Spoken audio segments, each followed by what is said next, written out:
Assalamualaikum warahmatullahi wabarakatuh. Perkenalkan, nama saya Novia Kamala Dewi dari Fakultas Ekonomi dan Bisnis Prodi Manajemen. NIM saya adalah 289225005. Dosen pengampu saya adalah Muhammad Taufan Nugroho SSIMM.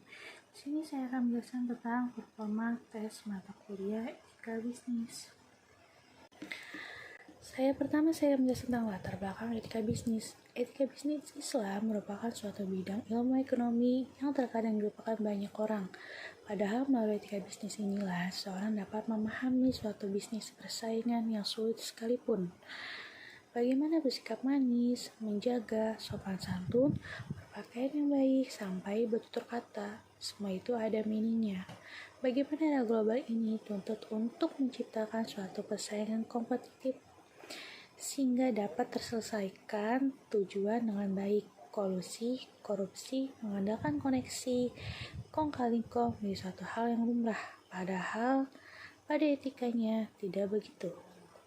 Etika bagi seorang terwujud dalam kesadaran moral atau moral conscience yang memuat keyakinan benar atau tidak sesuatu. Perasaan yang muncul bahwa ia akan salah bila melakukan sesuatu yang diyakininya tidak benar. Berkaitan dari norma-norma moral dan perasaan self-respect atau menghargai diri. Bila ia meninggalkannya, tindakan yang diambil olehnya harus ia pertanggungjawabkan pada diri sendiri. Begitupun juga dengan sikapnya terhadap orang lain bila perkara tersebut mengganggu atau sebaliknya mendapatkan pujian. Apa saja sih sasaran dan ruang lingkup etika bisnis? Di sini ada 3 sasaran dan ruang lingkup etika bisnis, yaitu pertama, etika bisnis sebagai profesi membahas berbagai prinsip, kondisi, dan masalah yang terkait dengan praktek bisnis yang baik dan etis. Dengan kata lain, etika bisnis pertama-tama bertujuan untuk menghimbau para pelaku bisnis untuk menjalankan bisnis secara baik dan etis. Yang kedua, menyadarkan masyarakat, khususnya konsumen, buruh, atau karyawan dan masyarakat luas memiliki aset utama semacam lingkungan hidup akan hak dan kepentingan mereka yang tidak boleh dilanggar oleh praktik bisnis siapapun juga.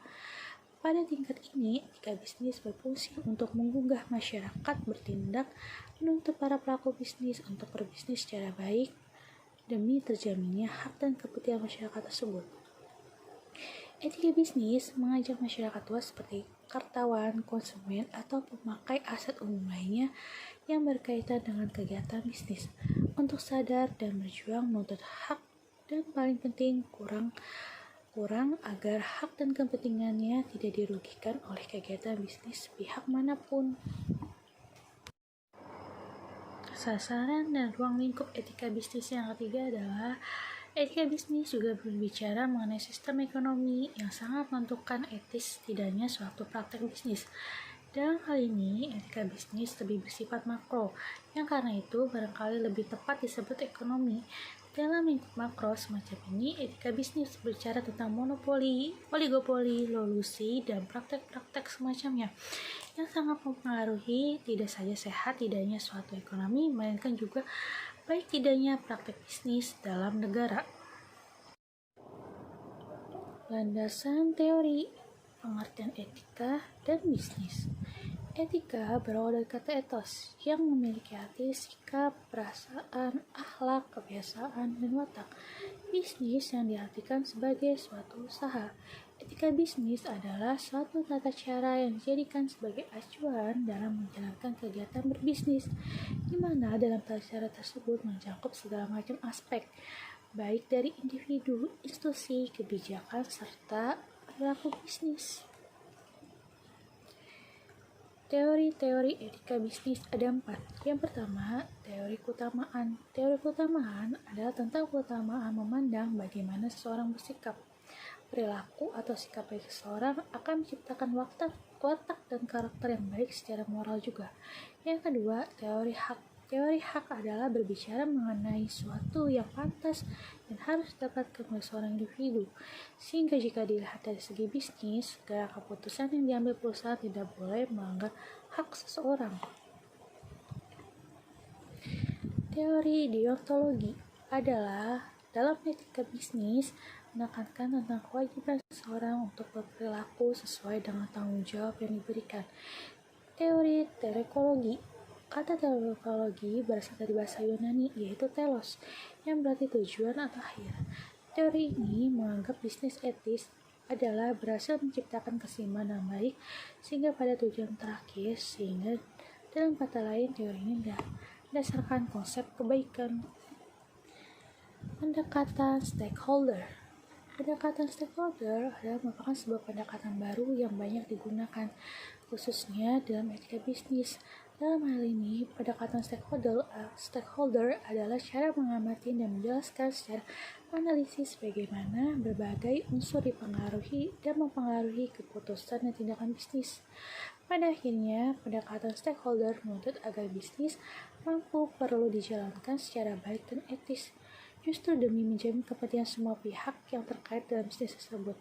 Ada dua kelompok stakeholder, yaitu pertama, kelompok primer. Kelompok primer terdiri dari pemilik modal atau saham, kreditor, karyawan, pemasok, konsumen, penyalur, dan pesaing atau rekan.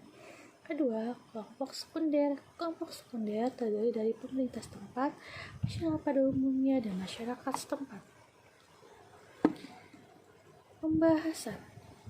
Pembahasan ini mengenai tentang etika bisnis dalam manajemen pemasaran.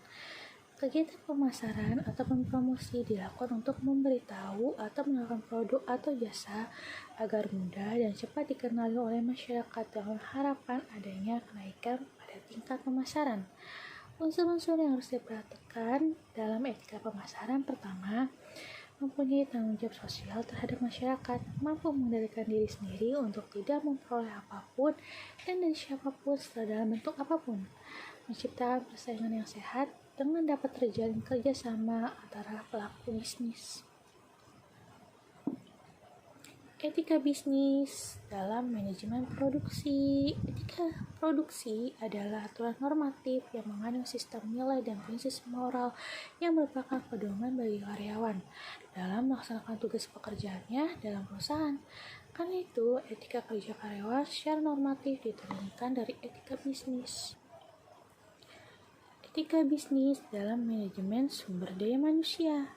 Manajemen sumber daya manusia merupakan suatu proses menangani berbagai masalah pada ruang lingkup karyawan, pegawai, buruh, manajer, tenaga kerja lainnya, untuk dapat menunjang aktivitas organisasi atau perusahaan demi mencapai tujuan yang telah ditentukan. Manajemen SDM yaitu mengelola dan mengatur proses berjalannya suatu aktivitas dan kegiatan yang dikerjakan dengan memperhatikan etika dalam bekerja dan tetap menjaga nilai-nilai dan norma yang ada di dalam organisasi. Etika utilitarisme. Secara istilah, utilitarisme berasal dari bahasa Latin yaitu utilis, artinya berguna, bermanfaat, dan menguntungkan. Utilitarisme bisnis adalah etis apabila kegiatan dilakukan dapat memberikan manfaat yang sebesar-besarnya pada konsumen dan masyarakat. Kesimpulan dari pembahasan di atas dapat disimpulkan bahwa etika diperlukan dalam kegiatan bisnis dan organisasi dan perusahaan karena etika bisnis mampu menunjang bertahannya suatu bisnis, organisasi, atau perusahaan.